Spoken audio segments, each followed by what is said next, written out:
Assalamu alaikum. Welcome to Educational Thoughts. In this video we talk about elasticity and periodic motion. तो आज का जो हमारा topic है लेक्चर नंबर 3 है, चैप्टर नंबर 11 कॉलेज फिज़िक्स का, volume stress and volume strain. Volume stress and volume strain. When you dive under water, जब आप किसी वाटर में गोता लगाते हैं तो जो वाटर जो होता है वो हमारी बॉडी पर जो फोर्स लगा रहा होता है वो इक्वल प्रेशर लगा रहा होता है, और यूनिफॉर्म प्रेशर में हमारे पास जो हमारी बॉडी पर जो फोर्स एग्जर्ट हो रही होती है वो यूनिफॉर्म प्रेशर में होती है। And this situation is different from tensile and compressive stress and strain. ये जो सिचुएशन है, सूरत हाल है, हमारे पास कुछ डिफरेंट होती है टेंसाइल और कंप्रेसिव स्ट्रेस से। तो stress is are no uniform pressure on all side. जो हमारे पास स्ट्रेस है एक यूनिफॉर्म प्रेशर है, मतलब एक जैसा जो प्रेशर होता है वो हमारी ऑल साइड से हम एक्सर्ट हो रहा होता है, और जो हमारे पास रिजल्टिंग चेंज आता है, डिफॉर्मेशन हम कहते हैं चेंज को, is a change in volume. जो हमारे पास जो होता है चेंज इन वॉल्यूम जो होता है वो हमारे पास डिफॉर्मेशन की सूरत में होता है। वो use the terms volume stress and volume strain to describe these quantities. हम यूज़ करते हैं वॉल्यूम स्ट्रेस और वॉल्यूम स्ट्रेन को इन क्वांटिटीज़ को डिस्क्राइब करने के लिए। Another familiar example is the compression of a gas under pressure. हमारे पास कुछ एक और फेमिलियर एग्जांपल है compression of gas under pressure की, such as air in car. जैसे हमारे पास होती है जो एयर है कार के टायर में, जो हमारे पास हवा भरी होती है, जैसे वो होती है हमारे पास। हम यूज़ करते हैं वॉल्यूम स्ट्रेस और प्रेशर को इंटरचेंजेबली, मतलब हम वॉल्यूम स्ट्रेस को की जगह पर प्रेशर को यूज़ कर सकते हैं और प्रेशर की जगह वॉल्यूम स्ट्रेस को भी यूज़ कर सकते हैं। इस तरह हमारे पास प्रेशर जो होता है फ्लूइड में उनको उसको हम डिनोट करते हैं पी से। तो प्रेशर का फार्मूला वो यूँ होता है फोर्स पर एक्टिंग परपेंडिकुलर ऑन यूनिट पर एरिया, इसको हम कहते हैं प्रेशर। तो फार्मूला होता है हमारे पास P equal to F perpendicular over A. When a solid object is immersed in a fluid and both are at rest, the forces that the fluid exerts on the surface object are always perpendicular to the surface at each point. हमारे पास जो forces act कर रही होती हैं fluid की, वो हमारे पास जो ऑब्जेक्ट्स पर फोर्सेस एक्ट कर रही होती हैं वो हमेशा परपेंडिकुलर होती हैं सरफेस के हर पॉइंट पर। जो फोर्सेस एक्ट कर रही होती हैं वो परपेंडिकुलर होती हैं।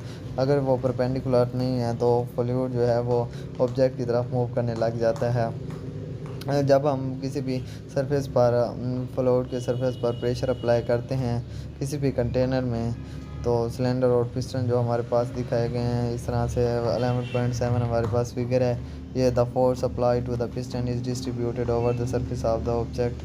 जब हम कोई फोर्स अप्लाइड करते हैं पिस्टन पर तो वो डिस्ट्रीब्यूट हो जाती है, जो सरफेस ऑफ द ऑब्जेक्ट होता है इक्वल फोर्स लग रही होती है हर जगह पर। At each point on the object the force applied by the fluid is perpendicular to the object's force. हमारे पास जो फोर्स होती है वो इक्वल लग रही होती है और परपेंडिकुलर जो हमारे पास जो होती है वो फोर्स लग रही होती है। इस तरह से हमारे पास जो होता है प्रेशर होता है ट्रांसमिटेड थ्रू द फ्लूइड और ट्रांसमिट हो जाता है फ्लूइड के ज़रिए, और surface of any object immerse in the fluid. जो हमारे पास सरफेस ऑफ ऑब्जेक्ट होता है वो इमर्स कर जाता है फ्लूइड में। इस प्रिंसिपल को हम कुछ इस तरह पास्कल लॉ भी कहते हैं। अगर हम मिसाल के तौर पर pressure has a units as stress commonly use in units include 1 pascal. जो हमारे पास प्रेशर होता है उसके सेम यूनिट्स होते हैं स्ट्रेस के, जिसको जो हम कॉमनली यूनिट यूज़ करते हैं वो पास्कल और या न्यूटन पर मीटर का स्क्वायर होता है, या 1 पाउंड पर इंच स्क्वायर होता है। तो हम कॉमनली जो यूज़ करते हैं एटमॉस्फेयर की जगह एटीएम लिख देते हैं। जो हमारे पास एटीएम है इसको हम कहते हैं एब्रीविएशन ऑफ एटमॉस्फेयर। हम एटमॉस्फेयर को कुछ इस तरह से डिफाइन कर सकते हैं, जैसे 1 atmosphere equal to 1.013 multiply 10⁵ pascal, जो हमारे पास इक्वल होता है 14.7 पाउंड पर इंच स्क्वायर के। इस तरह हमारे पास प्रेशर जो है वो एक स्केलर क्वांटिटी है, हम इसको वेक्टर क्वांटिटी नहीं कह सकते क्योंकि इट हैज़ नो डायरेक्शन। हमने ये नोट किया है कि वॉल्यूम स्ट्रेस जो होता है उसको हम इन वॉल्यूम डिफॉर्मेशन, प्रेशर जो होता है वो एक रोल प्ले करता है वॉल्यूम स्ट्रेस और वॉल्यूम डिफॉर्मेशन में। The corresponding strain called volume strain, जिस हवाले से हमारे पास स्ट्रेन होती है उसको हम वॉल्यूम स्ट्रेन कहते हैं।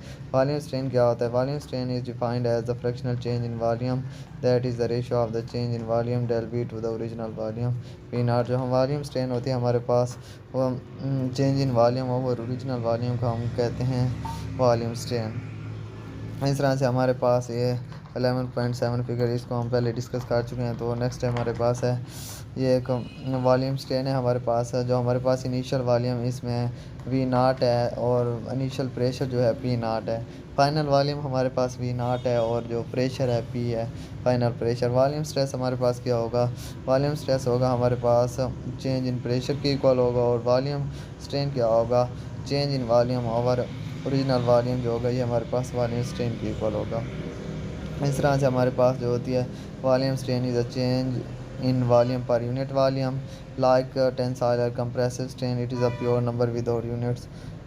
टेंसाइल और कंप्रेसिव स्ट्रेन की तरह हमारे पास जो होती है वॉल्यूम स्ट्रेन, इसका भी कोई यूनिट नहीं होता। इसमें जो हुक लॉ होता है वो हमारे पास ओबे करता है।